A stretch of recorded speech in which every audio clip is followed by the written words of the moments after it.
हम आपको दे रहे हैं टीवी स्क्रीन के जरिए भी। और जैसे जैसे बड़ी खबरें सामने आ रही हैं, असम में बीजेपी 20 सीटों पर आगे चल रही है। असम की 126 सीटों में से 32 के रुझान सामने आए हैं, जिनमें से कांग्रेस पार्टी 6 पर, बीजेपी 20 पर आगे चल रही है। यूडीएफ 4 सीटों पर आगे चल रही है, जबकि अन्य 2 पर आगे चल रही हैं। वहीं बात करें केरला की, तो 140 में से 91 सीटों के रुझान सामने आ चुके हैं। केरल में यूडीएफ 35 सीटों पर आगे चल रही है। एलडीएफ यानी कि लेफ्ट डेमोक्रेटिक फ्रंट 55 सीटों पर आगे, बीजेपी प्लस 1 सीट पर आगे चल रही है। 2 महत्वपूर्ण राज्य पश्चिम बंगाल की 294 में से 34 सीटों पर रुझान सामने आए हैं, जिनमें टीएमसी 25 सीटों पर आगे चल रही है। लेफ्ट पार्टी 8 सीटों पर आगे चल रही है, जबकि बीजेपी का एक खाता खुला है, यानी कि बीजेपी रुझानों में 1 सीट पर आगे चलती हुई दिखाई दे रही है। तमिलनाडु में 232 में से 16 सीटों के रुझान सामने आए हैं। एआईएडीएमके 7 सीटों पर, 7 सीट पर, डीएमके प्लस करुणानिधि की पार्टी 9 सीटों पर आगे यहां पर चल रही है और बाकी पार्टियों का अब तक खाता नहीं खुला है। ये है स्थिति अभी तक की। और कुल मिलाकर ये जो अभी तक के पिछले आधे घंटे के रुझान हैं, ये दर्शाते हैं कि एग्जिट पोल के जो नतीजे रहे थे, जो अनुमान रहा था, अभी तक के शुरुआती रुझान कुछ उसी ओर संकेत दे रहे हैं। लेकिन जैसे जैसे वक्त गुजरेगा, उसके बाद तस्वीर और ज्यादा साफ होती हुई चली जाएगी। हमारे साथ तमाम खास मेहमान लगातार स्टूडियो में जुड़े हुए हैं। विजय सोनकर शास्त्री जी भी, बीजेपी के नेता, हमारे साथ मौजूद हैं। मनीष अवस्थी हमारे साथ जुड़े हुए हैं करुणानिधि के घर के ठीक बाहर से। मनीष जी, जैसे कि एग्जिट पोल इंडिकेट कर रहे थे, 16 के रुझान ही हालांकि 232 में से अब तक सामने आए हैं, जिनमें से 9 पर डीएमके आगे चल रही है। क्या संकेत करता है ये? देखिए, संकेत और संदेश दोनों साफ दिखाई देता है, क्योंकि मैं जो यहां देख रहा था चित्रा, उसमें अब नाते रिश्तेदारों का आना और तांता लगना शुरू हो गया है। डीएमके के कई बड़े नेता, जिसमें राजा भी मौजूद हैं, वो भी यहां पहुंच चुके हैं करुणानिधि के आवास पर, और उसके साथ साथ उनके नाती, पोते, बेटे, बेटियां, इस तरह से अब लोगों के आने की जो श्रृंखला और जो प्रक्रिया है, जो सिलसिला है, वो शुरू हो चुका है। तो ये साफ संकेत दिखाता है कि कुछ अच्छी खबर, कहीं खुशी कहीं गम निश्चित होगी। लेकिन यहाँ पर अभी जो रुझान बताते हैं, वो ये दिखाई देता है कि शायद इस आवास पर खुशी जरूर मनाई जाएगी। बिल्कुल, आवास पर खुशी जरूर मनाई जाएगी, लेकिन का रुख देख कर वहां खड़ा हुए थे।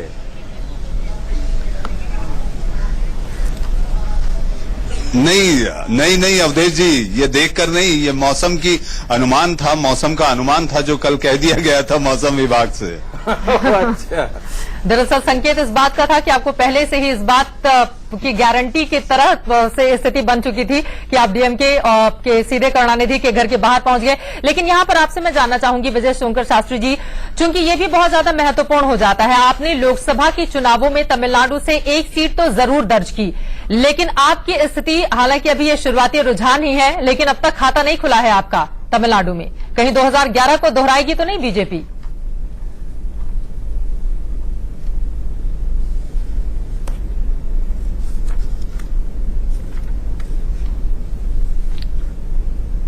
विजय सोनकर शास्त्री जी, सुन पा रहे हैं क्या आप मुझे?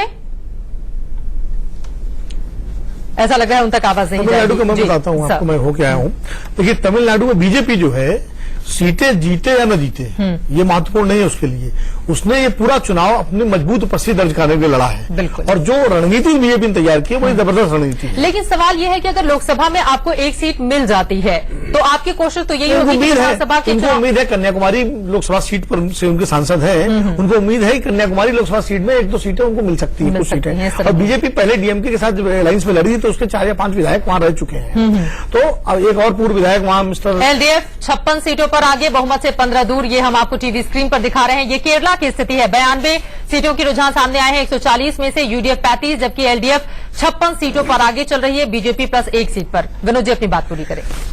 जैसे चेन्नई में बता रहा हूं, चेन्नई में 1 सीट है, वहां पर टी नगर सीट है। टी नगर सीट से जो है वो मिस्टर एच राजा, वहां जो राष्ट्रीय नेशनल सेक्रेटरी है बीजेपी के, वो लड़ रहे हैं, बड़ा मजबूती से चुनाव लड़ रहे हैं, और उनको उम्मीद है कि वो शायद वो सीट निकाल सकते हैं। इसी तरह 1 सीट है तिरुत्तनी, जो पूर्व राष्ट्रपति राधाकृष्णन का गांव है, शहर है, वहां मिस्टर कोई चक्रवर्ती तेलुगु भाषी इलाका है, वहां बीजेपी को बहुत उम्मीद है उस सीट पर। मैं उस सीट पर खुद गया था कि वहां शायद उनको उम्मीद है कि वो जीते या 2nd नंबर पर रहे या मजबूत उपस्थिति दर्ज कराएं। तो बीजेपी के जो चुनाव प्रभारी मोदी राव वहां पर थे, उनसे मेरी बात हुई थी, तो उनका कहना था कि पूरा चुनाव हम एक नया विकल्प आगे के लिए खड़ा करने के लिए लड़ रहे हैं। यानी बीजेपी भविष्य की रणनीति के हिसाब से, क्योंकि जिस तरह से वहां डीएमके और एआईडीएमके के बीच में लगातार अदला बदली होती रही है और लोगों को एक नए विकल्प की तलाश है और कांग्रेस बहुत कमजोरी स्थिति में हो गई है।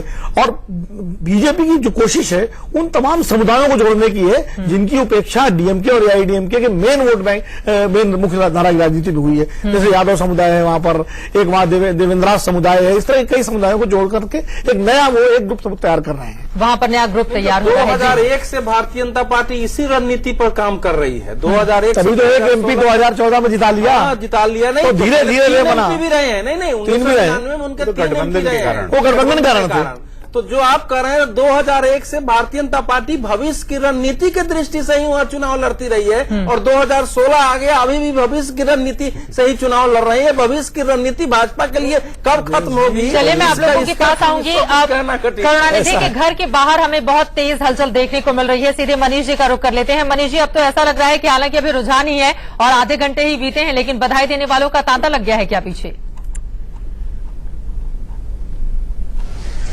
बधाई देने वालों का तांता के अलावा चित्रा यहाँ पर जो देखने को मिला वो ये कि डीएमके के एक नेता रुके लेकिन कुछ बोलना चाहे उसके पहले ही कुछ समर्थकों ने आके नारे लगाना शुरू कर दिया, तो वो भौचक्के से हो गए और सीधे अंदर चले गए। तो इस तरह के घटनाक्रम अब लगातार चलते रहेंगे जब तक कि नतीजे ये साफ ना बता दें कौन हारा कौन जीता।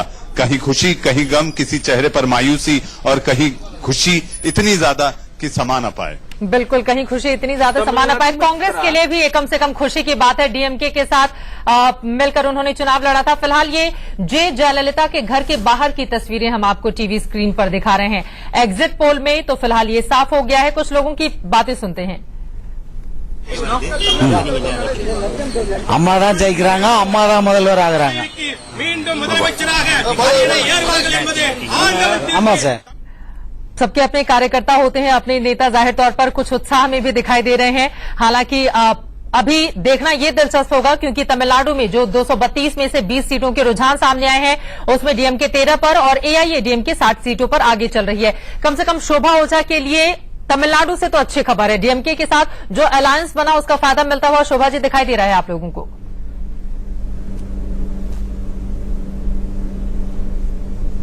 देखिए, हमें उम्मीद है कि तमिलनाडु में हमारा अलायंस सत्ता में आएगा, जीतेगा। डीएमके और कांग्रेस का अलायंस वहां अच्छा करेगा इस चुनाव में, ये पूरी उम्मीद है। और मैं तमिलनाडु के बारे में आपके बीजेपी के प्रवक्ता थे, कौन बोल रहे थे कि भारतीय जनता पार्टी शुरुआती इस पे बहुत अच्छा कर रही है, ये कर रही है, वो कर रही है, मैं उनकी बातें सुन रही थी। जहां तक मैं समझती हूँ भारतीय जनता पार्टी का स्वर्णिम समय अभी चल रहा है, जब एब्सोल्यूट मेजोरिटी में पहली बार भारतीय जनता पार्टी सत्ता में आई है और उनके हिसाब से उनके सबसे ताकतवर नेता मोदी जी सत्ता में है, अभी प्रधानमंत्री है। और जिस तरह से भारतीय जनता पार्टी ने, चाहे वो केरला हो, चाहे तमिलनाडु हो, वेस्ट बंगाल हो, तमाम जगह 5 राज्यों में, असम हो, जिस तरह से पैसा, पावर, सबका जो उपयोग हो सकता था मैक्सिमम किया है।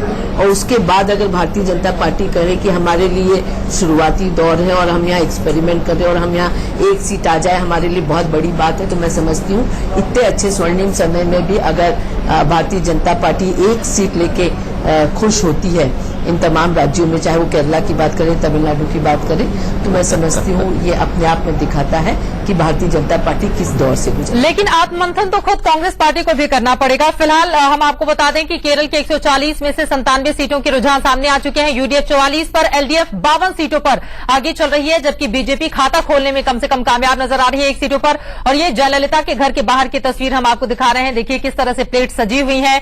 अम्मा की कैंटीन से यहां पर देखिए नाश्ता भी ले आया गया है कार्यकर्ताओं के लिए। शायद वहां पर जो लोग मौजूद हैं उन्हें खिलाने पिलाने का भी पूरा बंदोबस्त किया गया है। फिलहाल महत्वपूर्ण यही हो जाता है, असम की 126 में से 49 सीटों पर रुझान सामने आए हैं। कांग्रेस 11 पर, बीजेपी प्लस 28 पर, यूडीएफ 7 पर, अदर 3 पर, जबकि केरला में यूडीएफ 46 पर, एलडीएफ 51 सीटों पर आगे चल रही है, बीजेपी 1 पर। पश्चिम बंगाल की 294 में से 76 सीटों के रुझान सामने आए हैं।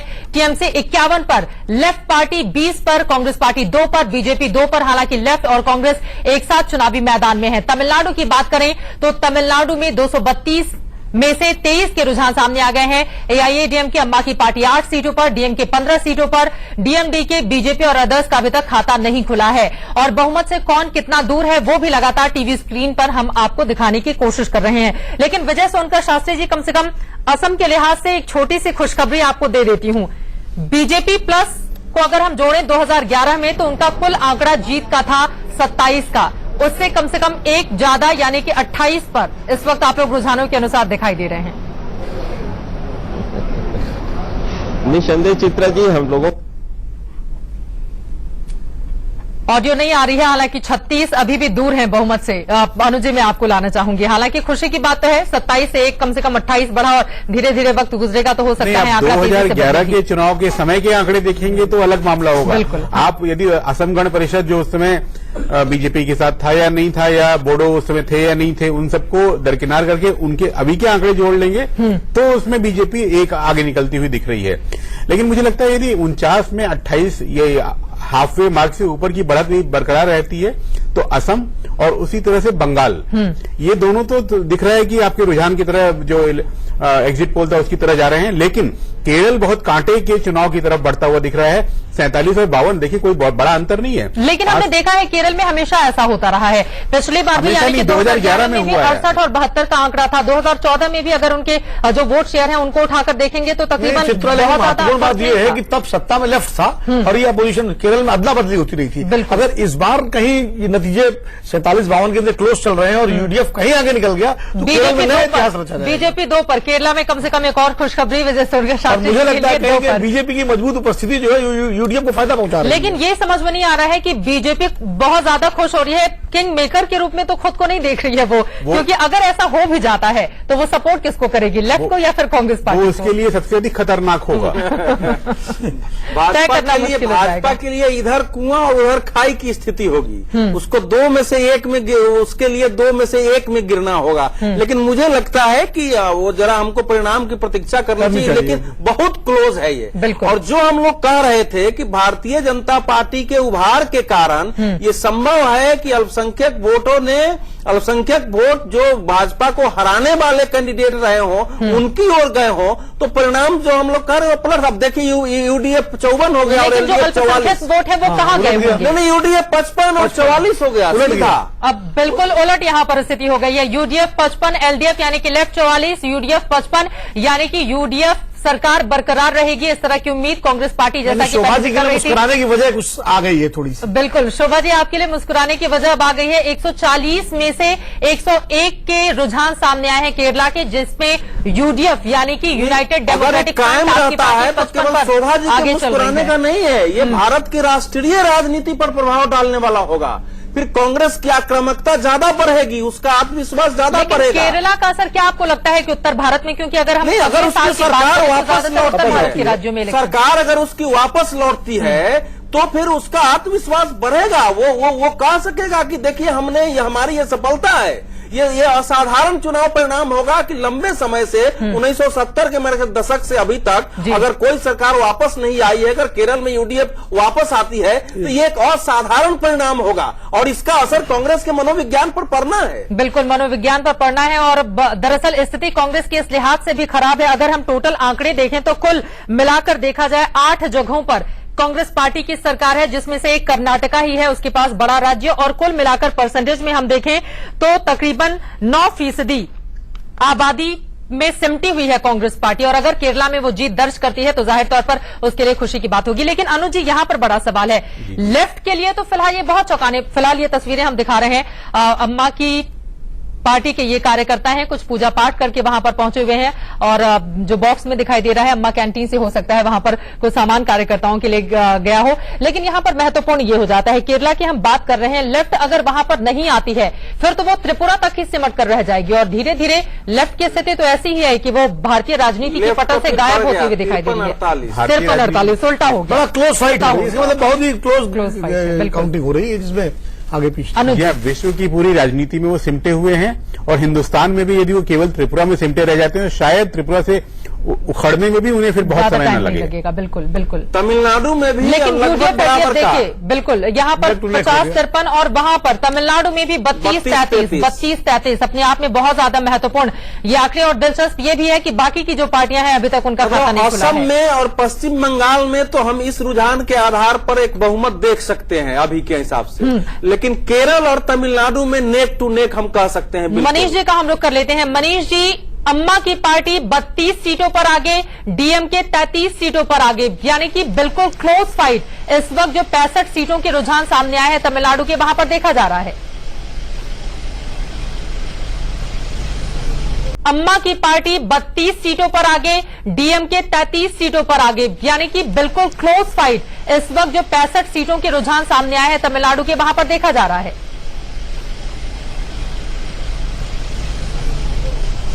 देखिए, इसी बात को लेकर डीएमके के आवास, जो कि डीएमके के प्रमुख है, सुप्रीमो है, करुणानिधि के घर पर जो तेजी आ गई है लोगों के आने जाने में, और जो अंदर मंत्रणा का दौर चल रहा है। मेरी जानकारी अभी अंदर से मुझे पता चला है कि अंदर सब टकटकी लगाए एक जैसा केवल टीवी स्क्रीन को देख रहे हैं कि आखिर नतीजे किस ओर ले जा रहे हैं। और इसी के चलते जो कोर टीम है करुणानिधि की, वो अंदर इसी आवास में मौजूद है। उनके अपने बेटे स्टालिन भी पहुंच चुके हैं, उनके पोते आ चुके हैं। तो ये सारी बातों को अगर आप देखें तो कहीं ना कहीं संकेत ये है कि कांटे की टक्कर दिखाई दे रही है। लेकिन ये शुरुआती रुझान है, मुझे ऐसा लगता है कि कुछ और आधे पौने घंटे का हमें इंतजार करना चाहिए, जिसके बाद तस्वीर कुछ धुंधली जो अभी दिखाई दे रही है, जो कांटे की टक्कर दिखाई दे रही है, वो कहीं ना कहीं साफ होती दिखाएगी, साफ होती दिखेगी कि आखिर यहां होने क्या वाला है। लेकिन जहां तक रुझानों को देख ले तो ये लगता है कि कांटे का अभी मुकाबला है। अंदर भी बातें जो चल रही हैं कि आखिर अगर ऐसी स्थिति हुई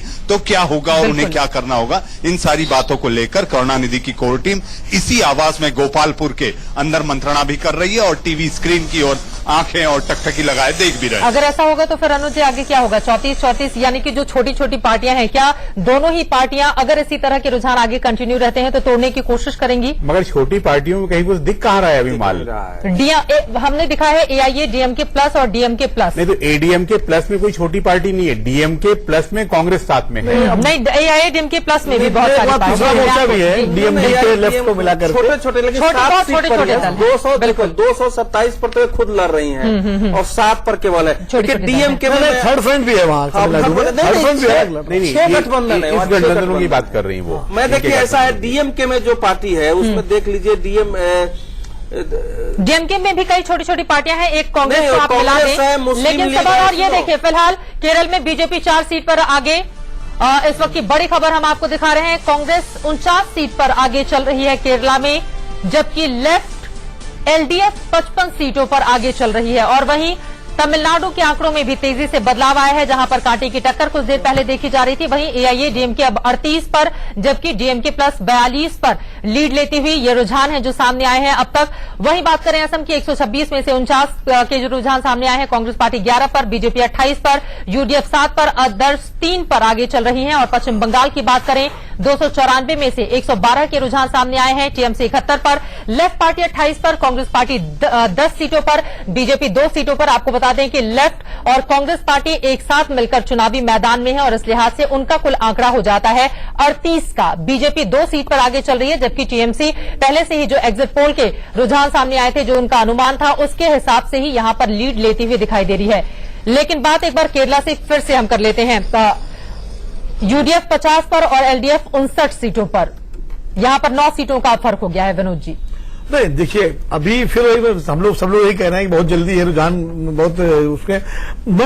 केरल में मैं बीजेपी को देख रहा हूं, बीजेपी की टैली क्या कहती है। बीजेपी जितना मजबूती से चुनाव लड़ेगी उतना लेफ्ट के लिए मुश्किल होगी, और इसीलिए जो नेक टू नेक दिखाई पड़ रहा है। लेकिन अब देखिए 63 हो गया, 49 हो गया, बिल्कुल। तो अभी इतनी तेजी, इसका मतलब जो लड़ाई चल रही है जो मतगणना में, वो बहुत 200, 400, 500 वोट से आगे पीछे इस तरह हो रहा है। कभी कोई आगे निकल जाता है, कभी कोई आगे निकल जाता है। तो ये अभी ये सेटल होने में थोड़ा समय लगेगा। और मुझे लगता है कहीं छत्तीसगढ़ जैसी स्थिति न हो जाए, जैसे छत्तीसगढ़ चुनाव में आखिर तक, बिल्कुल दोपहर तक 1 बजे तक जो है नेता हो पाया था कि 2003 में भी हुआ, 8 में भी हुआ, 13 में भी हुआ। भारतीय जनता पार्टी 28 से 23 पर आ गई, एआईयूडीएफ 9 से 4 पर आ गई और कांग्रेस जो है 11 से 19 पर पहुंच गई, 19 पर आ गई। यहां पर भी देखा जाए तो सिर्फ शोभा जी और मुस्कुराना चाहिए। शोभा ओझा जी को जोड़ना भी चाह रही थी। शोभा जी, आप कुछ कहना भी चाह रही थी। फिलहाल आपको बता दें कि यूडीएफ 53 सीटों पर केरला में आगे चल रही है 115 में से, जबकि अगर असम की बात करें तो यहां से आपके लिए अभी तक के रुझानों में अच्छी खबर है। 49 में से 19 सीटों पर कांग्रेस पार्टी, जबकि बीजेपी 23 सीटों पर आगे चल रही है। टिप्पणी आपकी।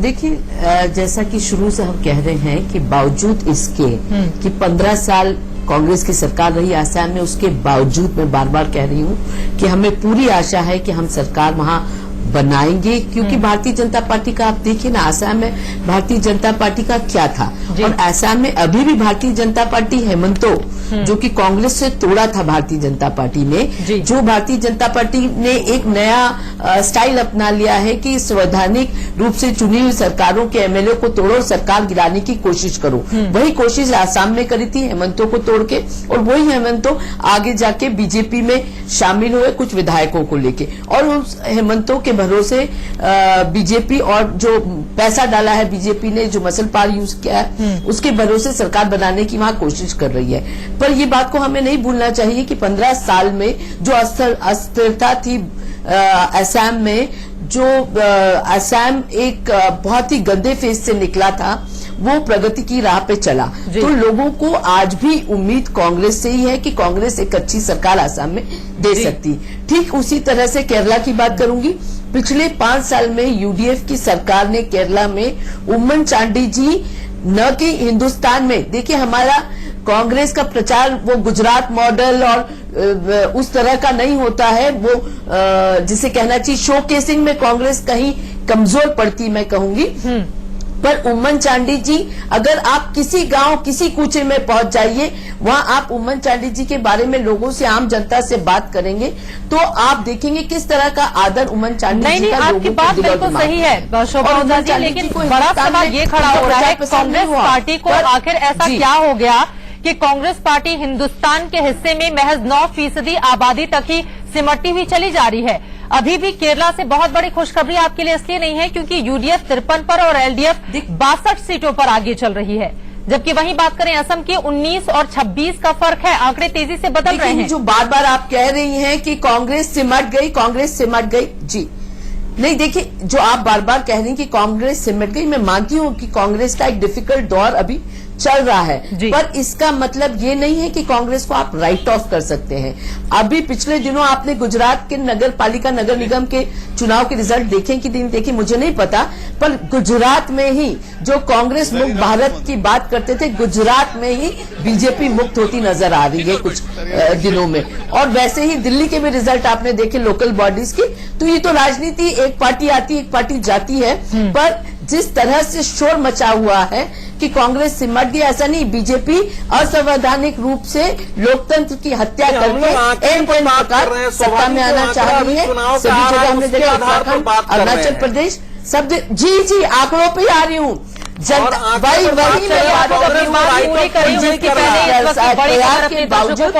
आज असम के 126 में से 52 सीटों के रुझान सामने आए हैं। बीजेपी प्लस 26 पर आगे चल रही है, कांग्रेस 19 पर, एआईए यूडीएफ 4 सीटों पर, अन्य 3 पर। केरला में 140 में से 121 के रुझान सामने आए हैं। एलडीएफ लेफ्ट की पार्टी 66 सीटों पर आगे चल रही है। यूडीएफ कांग्रेस 52 सीटों पर, बीजेपी प्लस 2 सीटों पर, अन्य 1 सीट पर। अगर हम बात करें पश्चिम बंगाल की, 294 में से 136 के रुझान सामने आए हैं। टीएमसी 88 सीटों पर आगे चल रही है। लेफ्ट पार्टी 32 सीटों पर, कांग्रेस 13 सीटों पर, बीजेपी 2 सीटों पर आगे चल रही है। जबकि तमिलनाडु की बात करें, एआईए डीएमके 54 सीटों पर, डीएमके 59 सीटों पर, और यहां पर अभी तक बीजेपी और डीएमडीके का खाता तक नहीं खुल सका है, जो अपने आप में काफी ज्यादा महत्वपूर्ण, क्योंकि बीजेपी की पूरी कोशिश थी कि तमिलनाडु में भी वो अपनी मौजूदगी दर्ज कराए, लेकिन ऐसा होता हुआ फिलहाल दिखाई नहीं दे रहा है। शोभा जी, आपको बीच में मैंने रोका था, आप अपनी बात पूरी करें, लेकिन कांग्रेस पार्टी को आपको नहीं लगता ज्यादा आत्ममंथन करने की जरूरत है बीजेपी के मुकाबले? क्योंकि बीजेपी का तो विस्तार हो रहा है, लेकिन कांग्रेस पार्टी टूटती हुई चली जा रही है। और अब तो राहुल गांधी के नेतृत्व पर भी आपके खुद की पार्टी के कई लोगों ने सवाल उठाए। विस्तार हो रहा है, यही तो मैं पूछ रही हूँ आपसे। जी देखिए, ये गुमराह कर रहे हैं आप लोग। राहुल गांधी जी के नेतृत्व पे किसी ने कोई उंगलियां नहीं उठाई है और वो सब सम्मानित नेता है कांग्रेस के। और ये तो भारतीय जनता पार्टी कार्यकर्ता जगह जगह पोस्टर लगाते हैं प्रियंका गांधी को वापस लाओ, कांग्रेस में नहीं है जी। दूसरी बात मैं कहना जी नहीं हर जगह प्रियंका पोस्टर गांधी लगते जी हैं। की मांग का ये मतलब नहीं है कि राहुल गांधी जी को वो नहीं चाहते। ठीक है। ये जो गलतफहमी आप लोग जो भारतीय जनता पार्टी के लोग फैलाना चाह रहे, उसको बता दूं कि प्रियंका गांधी जी के पोस्टर लगाने का मतलब नहीं है कि राहुल गांधी जी को लोग बदल पसंद गया है। नहीं करते। बिल्कुल, मैं लौटती हूँ आपके पास। तमिलनाडु का आंकड़ा बदल गया है, बहुत तेजी से बदला है। 232 में से 130 सीटों के रुझान सामने आए हैं डीएमके प्लस 63 सीटों पर, जबकि एआईएडीएमके 67 सीटों पर आगे चल रही है। ये जो रुझान सामने आए हैं, ये आंकड़े बहुत तेजी से बदलते हुए दिखाई दे रहे हैं, अपने आप में काफी ज्यादा महत्वपूर्ण हो जाता है। पश्चिम बंगाल के भी आंकड़े आप देखिए, टीएमसी 91 सीटों पर 139 के जो रुझान सामने आए हैं, लेफ्ट प्लस 32 पर, कांग्रेस पार्टी 13 पर। इस बड़ी खबर पर लगातार हमारी नजर बनी हुई है। सबसे तेज सटीक नतीजे देखने के लिए आप बने रहिए इंडिया न्यूज के साथ। फौरन लौटते हैं। इंडिया न्यूज पर सबसे बड़ी कवरेज लगातार जारी है। फिलहाल इस वक्त की बड़ी खबर आपको दे देते हैं। केरला से यह खबर सामने आई है, जहां पर लेफ्ट पार्टी बहुमत से एक सीट आगे निकल गई है। आपको बता दें कि बहुमत के लिए 71 सीटें चाहिए, लेकिन रुझानों में केरल में लेफ्ट को बहुमत मिल गया है। एलडीएफ लेफ्ट डेमोक्रेटिक फ्रंट की सीटें इस वक्त 75 की ओर जाती हुई दिखाई दे रही है। ये रुझान है, धीरे धीरे ये रुझान सीटों में भी तब्दील होते हुए चले जाएंगे। यूडीएफ को 52 सीटें, जबकि एलडीएफ को 75 सीटें, जो अपने आप में कम से कम लेफ्ट पार्टी के लिए खुश होने की बात है, क्योंकि त्रिपुरा के अलावा अगर कहीं पर उसकी सरकार बनने की संभावना दिखाई दे रही है तो वो है केरल, और केरल में रुझानों में लेफ्ट को फिलहाल बहुमत मिलता हुआ नजर आ रहा है। एक एक टिप्पणी में ले लेती हूं। इस वक्त हमारे साथ श्री कृष्णा जी, वरिष्ठ पत्रकार, भी स्टूडियो में जुड़ चुके हैं और हमारे साथ मौजूद हैं बीजेपी के national vice president Shyam Jaju ji. Shyam Jaju ji, फिलहाल बीजेपी 2 पर ही सिमट गई है केरला में, जबकि लेफ्ट पार्टी को रुझानों में बहुमत हासिल हो गया है। टिप्पणी इस पर आती है। श्याम जी, लेकिन केसरिया बहुत चमक रहा है आपका, लेकिन केरला में चमक नहीं पाया। आज चमकने का ही दिन है जी कि केरला में आज तक भारतीय जनता पार्टी का कभी खाता नहीं खुला था जी, पर गए लोकसभा इलेक्शन में हमारे वोटों में काफी अच्छा इजाफा हुआ।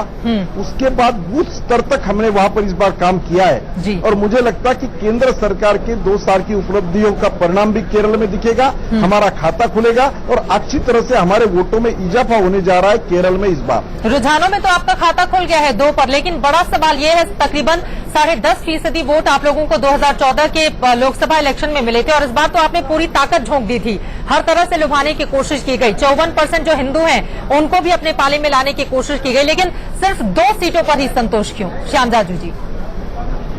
केरल राज्य में पॉपुलेशन का और सामाजिक जिस प्रकार का समीकरण है, इसलिए आज तक वहां काम होते हुए भी हमारा प्रेजेंस सदन में हो नहीं पाया था। इस बार हमने जिस प्रकार से मेहनत वहां पर की है, तो केरल राज्य में पॉपुलेशन का और सामाजिक जिस प्रकार का समीकरण है, इसलिए आज तक वहां काम होते हुए भी हमारा प्रेजेंस सदन में हो नहीं पाया था। इस बार हमने जिस प्रकार से मेहनत वहां पर की है, तो मुझे लगता है कि उसका अच्छा परिणाम हमें दिखेगा। और केरल में हमारे लोग कुछ हॉल में जाना, अंदर जाना, यह अपने आप में बड़ी, क्योंकि वहां जिस प्रकार से संघर्ष से हम काम कर रहे हैं, टक्कर देकर काम कर रहे हैं और जमीन पर लड़ाई हो रही है, तो निश्चित रूप से इस विचारधारा को वहां प्रतिनिधित्व मिलना अपने आप में बड़ी बात है। मुझे लगता है कि केरल के लिए ये भी काफी। और देखिए, रुझानों में एलडीएफ 76 सीटों की ओर पहुंच चुका है। बहुमत के लिए 71 सीटें चाहिए। लेफ्ट डेमोक्रेटिक फ्रंट 76 सीटों पर यहां पर लीड लेता हुआ दिखाई दे रहा है रुझानों में। श्री कृष्णा जी, इस पर आपकी टिप्पणी। मैंने कल ही बताया था कि लेफ्ट जीते, केरला में जरूर इस बारी सरकार बनाएंगी। ठीक है। और यही आंकड़े आगे आ रहे हैं, और भाजपा को 2 मिला है, ये बहुत बड़ी बात है। और इसका यही नतीजा कह सकते हैं कि आरएसएस का इतना साल जो काम किया है, शायद उसी का थोड़ा फल मिल रहा है इनको, बीजेपी को। और दूसरा है कि देखते हैं, अभी भाजपा को 2 मिला है, इसी से बहुत बड़ी बात है, और बाकी जगह में तो कुछ नहीं आ रहा है इनका। नहीं, बाकी जगहों पर है। असम में 63, 126 में 63 के सामने आए हैं, 35 पर असम में बीजेपी यह था कि एक तो एंटी इनकम्बेंसी बहुत जोर था। ठीक है। मैंने आप 3 बार कांग्रेस सरकार में थी, तो शायद एंटी इनकम्बेंसी जैसे दिल्ली में हुआ था वही हाल उनका उधर हुआ है। और बीजेपी ने जैसा अलायंस वहां पर बनाया, बीजेपी ने उधर काफी अच्छा बेस बनाया था। ठीक है, पिछले लोकसभा लेकिन केरला पर हम बात कर लेते हैं, क्योंकि यहाँ पर देखिए 76, एलडीएफ को 51 सीटें, यूडीएफ को और बीजेपी को 3 सीटें। यहाँ पर फिलहाल ये शुरुआती रुझान 78, एलडीएफ 78, तेजी से आंकड़े बदले हैं। आप देखिए 71 से 78 पर पहुंच गई और अब यहाँ पर कुल मिलाकर कहा जा सकता है अनुज जी, क्योंकि पहले बहुत क्लोज फाइट चल रही थी, लेकिन 51 और 78 अब तो जो फाइट हो गई है वो अपने आप में दिलचस्प और तस्वीर तकरीबन बिल्कुल साफ होती हुई नजर आ रही है। ये देखिए आधे से अधिक और उससे भी कुछ अधिक सीटों पर जब बढ़त मिलनी शुरू हो जाती है तो जश्न मनना शुरू हो सकता है। लेकिन 2011 में भी लगभग ऐसे ही आंकड़ों के बाद 68 और 72 हो गया था। यानी अंतिम क्षणों में लगा कि 72 लेफ्ट की तरफ हो रहा होगा, लेकिन कुछ वोट गिने गए और उसमें सत्ता पलट गई थी। इसलिए सीपीएम वाले इस बार बहुत सतर्क होकर चल रहे होंगे और इतने भर से खुशियां नहीं मना रहे होंगे। हाँ, 80+ यदि हो जाए तो उनको लगेगा कि अच्छा अब पलटना मुश्किल हो जाएगा। और यहाँ पर 140 में से 134 के रुझान सामने आ चुके हैं विनोद जी। नहीं, 78 और 80 में ज्यादा अंतर कहाँ है? देखिए, इससे अभी हम लोग ये मान के नहीं चल रहे हैं कि ये परिणाम है, लेकिन जो रुझान है वो ये दिखा रहा है कि केरल की जनता में एक बड़े वर्ग में परिवर्तन की अकुलाहट थी जी, लेकिन वो परिवर्तन में भारतीय जनता पार्टी एक विकल्प के रूप में उपस्थित नहीं थी वहां।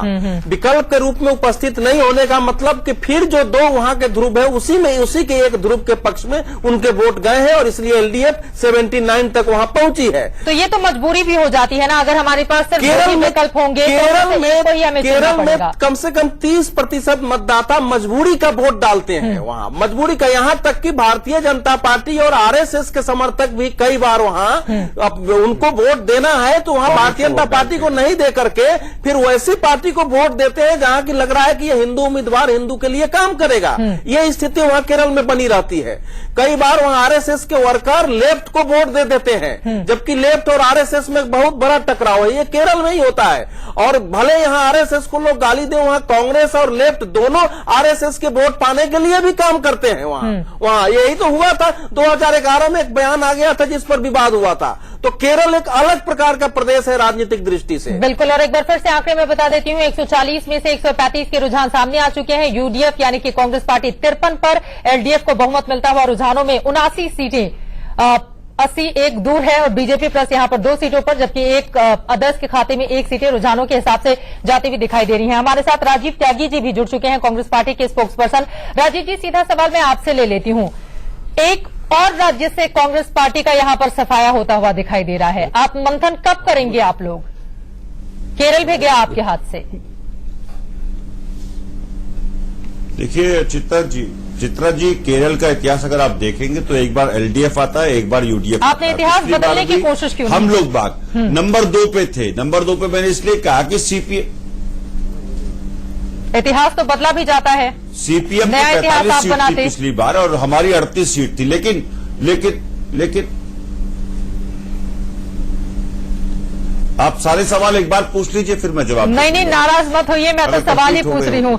फिलहाल आपको बता देती हूँ, एलडीएफ 71 चूंकि बहुमत के लिए चाहिए और नाराज नहीं हो रहा हूं, मैं तो नाराज होता ही नहीं किसी से। 79 सीटें, मैं कभी नाराज नहीं होता, लेकिन सवाल पूरी करें। मैं इतिहास पे भी अभी आऊंगा ना, बीच में आप बोलेंगी तो मैं बोल ही नहीं पाऊंगा। नहीं, बोलिए, मैं आपको नहीं रोकूंगी। मेरा रिक्वेस्ट है आपसे, मेरी बात सुन लीजिए, असहिष्णु मत होइए।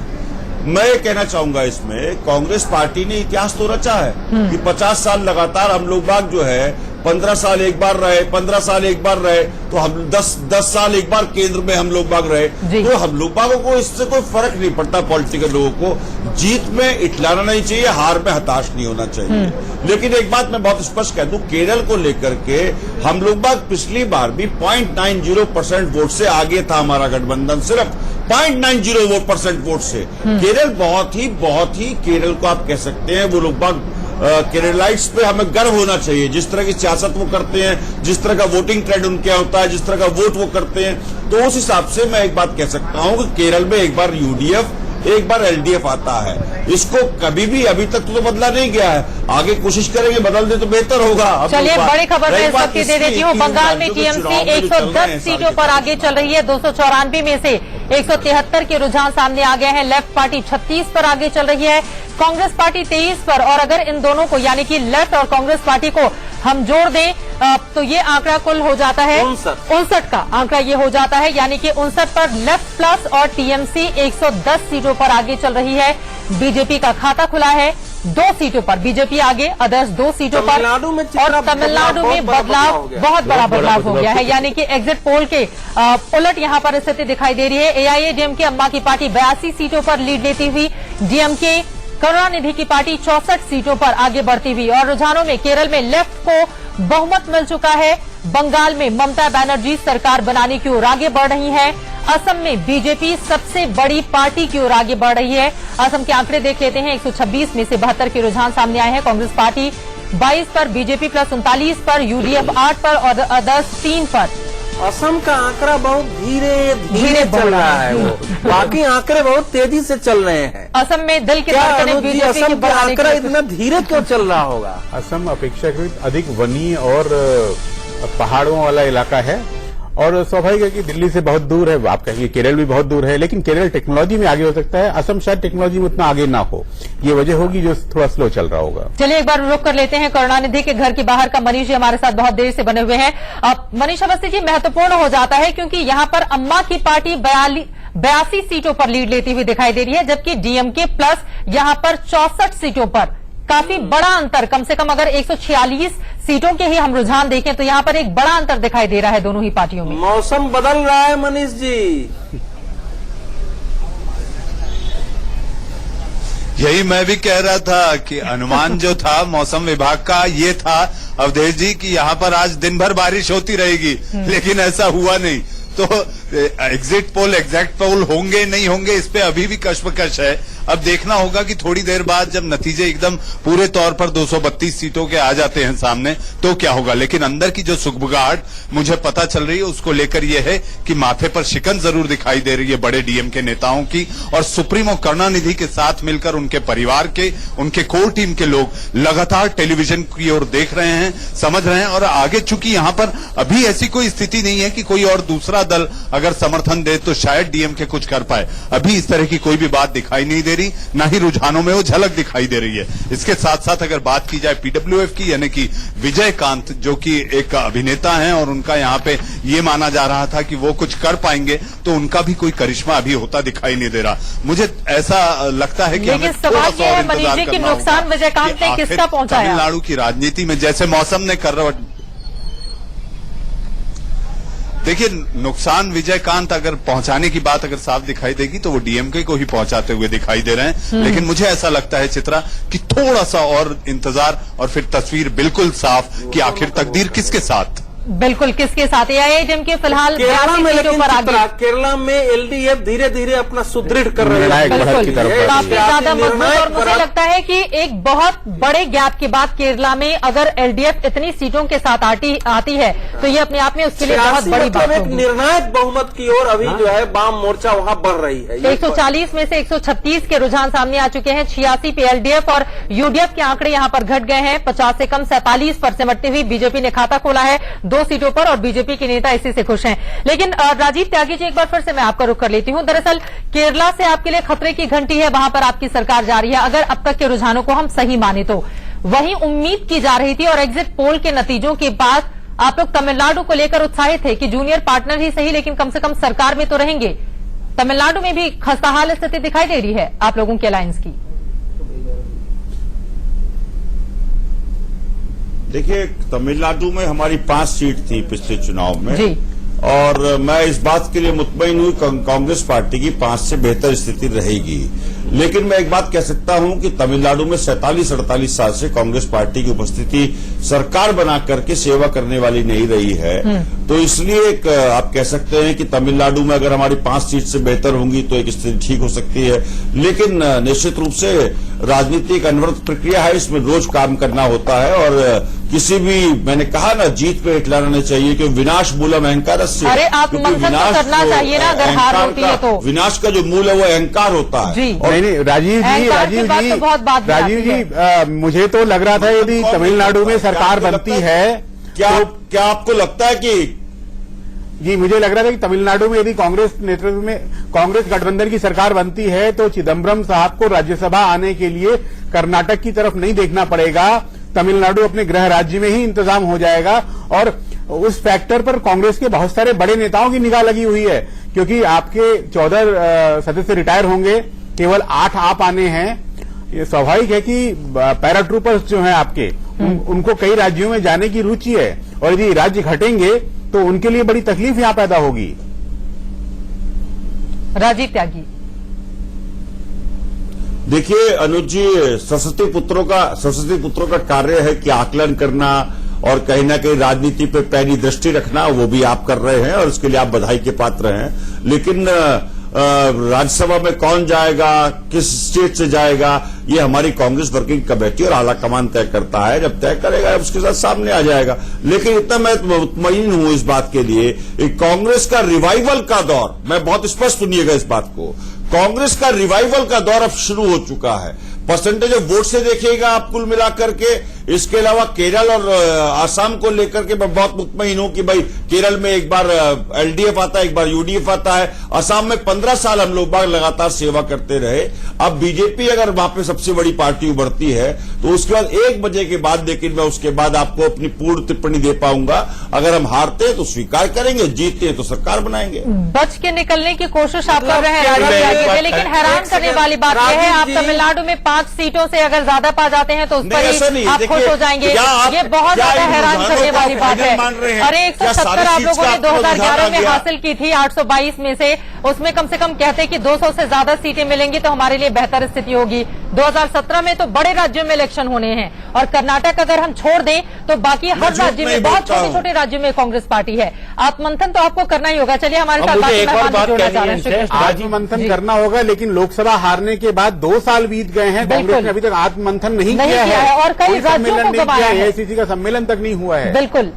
और दूसरा मैं कहना चाहता हूँ राजीव जी, एक से सब पार्टियों को देखा है, जब हारती है तो कहते हैं हमारा वोट परसेंटेज बढ़ा है। भाई इंडिया में तो आपको जो पैरा सीट जितना मिलता है हासिल करते हैं, उसी से तो पता चलेगा, मालूम पड़ता है कि पार्टी का क्या स्टेटस है। अब हर बारी कहते हैं हमारा वोट परसेंटेज 10 से 12 बढ़ गया, 12 से 15, इससे थोड़ी होता है। अगर फर्स्ट पास द पोस्ट का सिस्टम है, और कांग्रेस जैसे कह रहे थे, आपने कुछ मंथन नहीं किया, कुछ भी नहीं किया। दक्षिण भारत में आपका देखिए घटता जा रहा है। बिल्कुल बिल्कुल। ये कैसे, जहां आपका सबसे बड़ा स्ट्रांग होल्ड था दक्षिण भारत, केरला तमिलनाडु में पहले बहुत स्ट्रांग था, अभी तो बिल्कुल खत्म हो गया। कर्नाटक में भी फिसल रहा है। छोटे छोटे राज्यों में वो सिमटती चली जा रही है, और हैरानी तब होती है जब आप मंथन करने को तैयार नहीं होती है। कांग्रेस अच्छा नहीं कर रही है, हमारे मित्र राजीव त्यागी कह रहे हैं, फिर भी हम संतुष्ट हैं। तो ये असंतुष्ट किस चीज से होंगे? राजीव जी जवाब देना चाह रहे हैं, बताइए।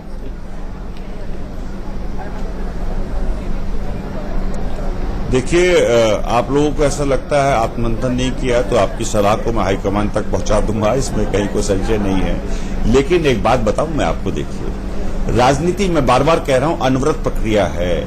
इसी कांग्रेस ने करीब करीब 52 साल देश की सेवा की, सरकार बना करके, और देश को उन्नत करने का काम किया। भारतीय जनता पार्टी अगर 84 की हार के बाद 2 सीट पर रहने के बाद कोशिश नहीं करती तो 2014 में जाकर के सरकार नहीं बना पाती। One man's nectar is another's man poison. Hindustan की सियासत को इस सेंटेंस में भी डिफाइन करना चाहूंगा कि मेरे लिए जो अमृत है वो आपके लिए हो सकता है जहर हो जाए। तो वही चीज है कि भारतीय जनता पार्टी के लिए जो अमृत है हमारे लिए जहर हो सकता है, जो हम भारतीय जनता पार्टी के लिए जहर है वो हमारे लिए अमृत हो सकता है। सर, वो आपका लेकिन हम अपने 3 सिद्धांतों पर अमृत बना हुआ है। पहला से मैं भी डिफाइन करना चाहूंगा कि मेरे लिए जो अमृत है वो आपके लिए हो सकता है जहर हो जाए। तो वही चीज है कि भारतीय जनता पार्टी के लिए जो अमृत है हमारे लिए जहर हो सकता है, जो हम भारतीय जनता पार्टी के लिए जहर है वो हमारे लिए अमृत हो सकता है। सर, वो आपका लेकिन हम अपने 3 सिद्धांतों पर अमृत बना हुआ है। पहला सिद्धांत हमारा देश में धर्मनिरपेक्षता का है, और यहाँ पर तस्वीरों में ओमान चांदी को हम देख पा रहे हैं, कुछ सिग्नेचर करते हुए वो दिखाई दे रहे हैं। इन तस्वीरों को देखकर एक टिप्पणी मैं ले लेती हूँ, राजीव जी मैं लौटूंगी आपके पास। चलिए, ये खुशी की बात है कि आप लोग इतने छोटे हिस्से में हिंदुस्तान के सिमटते हुए चले जा रहे हैं, उसके बावजूद भी संतुष्ट है, तो इसके लिए भी कांग्रेस पार्टी की तारीफ करनी होगी। लेकिन इन तस्वीरों को देखकर अनुज जी आप क्या कहेंगे? ओमान चांदी जी दस्तखत करते हुए अपने कामकाज में हर रोज की तरह अंतिम फाइलें निपटाई जा रही हैं, क्योंकि उनको दिख गया है कि सरकार से वो बाहर जा रहे हैं। पुदुपल्ली से हालांकि वो आगे चल रहे हैं खुद अपनी सीट से। मगर वो ठीक है, अपने विधानसभा में तो पहुंचेंगे, हो सकता है नेता प्रतिपक्ष भी बनाए जाएं। लेकिन आउटगोइंग चीफ मिनिस्टर्स जो है अंतिम दिन के लिए कुछ फाइलें हमेशा संभाल के रखते हैं और नतीजे आने के हिसाब से उसका निर्णय करते हैं और मुझे लगता है वही अंतिम फाइलें निपटाई जा रही होंगी। और यूडीएफ यहां पर 50 सीटों पर 138 के रुझान सामने आए हैं। 140 में से कांग्रेस के और केरला के कांग्रेस पार्टी यानी कि यूडीएफ 50 पर रुझानों में, एलडीएफ 85 पर, बीजेपी प्लस 2 सीटों पर, अदर्स 1 सीटों पर।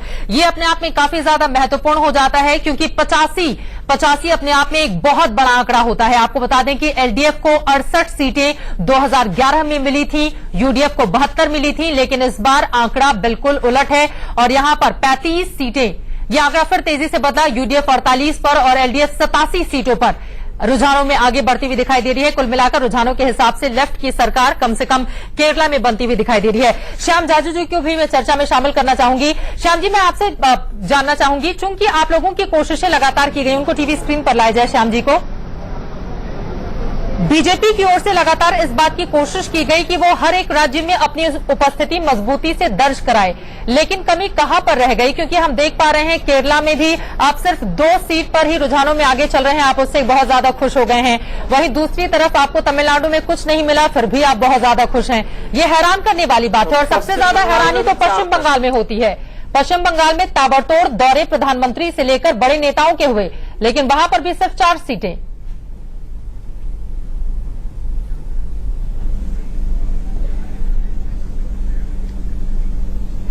कुछ तकनीकी दिक्कत आ रही है शायद। मुझे लगता है देखिए, तमिलनाडु और बंगाल दोनों जगह पे क्षेत्रीय दल यदि फिर से दोनों मैडम जो है फिर से लौट करके आती हैं तो केंद्र में जो जीएसटी का बिल अटका पड़ा हुआ है वो अगले सत्र में जरूर पारित हो जाएगा, क्योंकि मुझे लगता है ऐसा मैंने सुना है कि उन दोनों ने ये आश्वासन दे रखा था सरकार को कि चुनाव होने दीजिए, उसके बाद हम उसमें मदद कर देंगे आपकी। और राज्यसभा में आपको लगता है कि आगे आने वाले वक्त में बीजेपी को फायदा होने वाला है अगर यही स्थिति रही तो? अभी जो चुनाव होने जा रहे हैं इसमें बीजेपी को 1-2 सीटों का फायदा होगा, लेकिन कांग्रेस को 6 सीटों का नुकसान। और उसके पहले जब मनोनीत सांसद 7 जो उसके रिटायर हो चुके हैं उसके कारण जो कांग्रेस और लेफ्ट मिलकर के 1/3 से अधिक राज्यसभा में हुआ करते थे अभी तक हैं, वो जुलाई अगस्त के सत्र में, मानसून सत्र में उनकी संख्या उससे नीचे आ जाएगी। इसीलिए सरकार अपनी मर्जी का जीएसटी विधेयक लोग राज्यसभा से भी पारित करा पाएगी, इसीलिए जेटली साहब उस समय वोटिंग के लिए जोर दे रहे हैं। लेकिन महत्वपूर्ण ये भी हो जाता है, क्या आपको लगता है कि पिछली बार की तरह ही ममता बनर्जी का रुख इस बार भी रहेगा, या पश्चिम बंगाल के हक में चूंकि वो एक बड़ा पैकेज चाहेंगी केंद्र सरकार से और उसके बदले उसको कई मुद्दों पर समर्थन देने की कोशिश उनकी ओर से की जाएगी? मैं इधर एक बात कहना चाहता हूं, पश्चिम बंगाल और तमिलनाडु दोनों जहां ये दोनों आएंगे, मैडम आएंगे, आप जयललिता को देख लीजिए, जब भी जयललिता या अन्ना डीएमके की सरकार हो जी, वो हर वक्त सेंटर के साथ ही रहते हैं, क्योंकि वो जानते हैं सेंटर से ही हमको हेल्प मदद मिल सकती है। तो पहले भी जयललिता खास कभी इतना क्रिटिसाइज भी नहीं की प्राइम मिनिस्टर को, पूरे चुनाव में भाजपा को भी इतना नहीं दिया जो कांग्रेस और डीएमके कर रहे थे जी। तो इससे यही होगा कि आपका रिश्ता फिर भी सेंटर के साथ ठीक रहेगा। ऐसी ममता भी इतनी खिलाफ नहीं जाएगी, चुनाव के बाद उसका भी रुख बदलेगा थोड़ा, क्योंकि वो जानते हैं जब उनको सेंटर से मदद चाहिए, सेंटर से आप बिल्कुल ही काट दोगे तो कुछ नहीं मिलेगा। लेकिन एक और महत्वपूर्ण चीज है, शारदा नारदा, ये जो जितनी चीजें सामने आई उसका असर होता हुआ कम से कम टीएमसी पर दिखाई तो नहीं दे रहा है। इसके पीछे वजह क्या है? एक चीज देखिए, मैं एक बात कह देता हूँ, ये भ्रष्टाचार का जो इश्यू है बिल्कुल खत्म हो गया है। टीएमसी बहुमत से 3 सीटें दूर है। देखिए, टीएमसी 145 पर पहुंच चुकी है और बहुमत से सिर्फ 3 सीटें दूर यहां पर टीएमसी दिखाई दे रही है। 2011 में 184 सीटें टीएमसी के पास। 2/3 बहुमत की तरफ बढ़ती हुई दिख रही है, यानी 200 का 190 से 200 के बीच तक तो आसानी से पहुंच जाएगी, ऐसा लगता है। 223 सीटों के रुझान सामने आ चुके हैं 294 में से। इससे ये नतीजों से साफ नजर आता है कि देखिए, भ्रष्टाचार इश्यू इतना नहीं है जो लोग बता रहे थे। लेकिन ये अपने आप में बहुत दुर्भाग्यपूर्ण। पश्चिम बंगाल में लोगों के पास विकल्प नहीं था। बिल्कुल, कोई बड़ा चेहरा भी नहीं। वामपंथियों को लोग लाना नहीं चाहते थे। जो वामपंथियों ने वहां इकोनॉमी को जो है ध्वस्त किया, जिस ढंग से दादागिरी करी गई, जिस ढंग से पश्चिम बंगाल को ध्वस्त किया, तो वो लाना नहीं चाहते थे। भारतीय जनता पार्टी वहां विकल्प में नहीं थी। ममता बनर्जी पर भ्रष्टाचार के जरूर आरोप लगे, लेकिन ममता बनर्जी ने जो काम किया है, खासकर वहां सड़कें, आप इस बार गई हो, आपने देखी होगी, वहाँ की सड़कें, वहाँ की सफाई, गांवों तक बिजली पहुंचाना। और एक जो बड़ा काम किया है खासकर मुस्लिम वोटों के लिए कि जो सच्चर आयोग कमेटी की रिपोर्ट थी उसको आंशिक रूप से उसने वहां लागू किया है। वो बुर्का मुस्लिमों में अच्छा बुर्का नहीं, वो मेरे ख्याल से पहली मुख्यमंत्री मैंने बुर्का पहन के वो मस्जिदों तक में गई है, वो फोटो तक आए हैं। तो मुसलमानों का वोट मुझे लगता है कि एक मुश्त में उनके पक्ष में गया है और इसका परिणाम है कि लेफ्ट और कांग्रेस दोनों को जोड़ दीजिए तो लगभग उसकी दुगनी सीट अभी टीएमसी के पास जा रही है। बीजेपी कुछ कर क्यों नहीं पाई पश्चिम बंगाल में? बीजेपी पश्चिम बंगाल में पार्टी को संगठित करने का, बीजेपी हिंदी भाषियों की पार्टी मानी जाती रही है, बीजेपी को माना जाता रहा है कि ये पश्चिम बंगाल की पार्टी नहीं है। तो ये जो टैग था इसको दूर करने में बीजेपी सफल नहीं रही है। और बीजेपी की भी रणनीति यही थी कि वहां लेफ्ट और कांग्रेस किसी तरह आगे नहीं आए। लेकिन बहुत सारे बड़े चेहरों को भी सामने लेकर आई, चेहरे आए, उन्होंने चुनाव प्रचार किया इसलिए कि उनकी इकाइयां जगह जगह खड़ी हो जाए।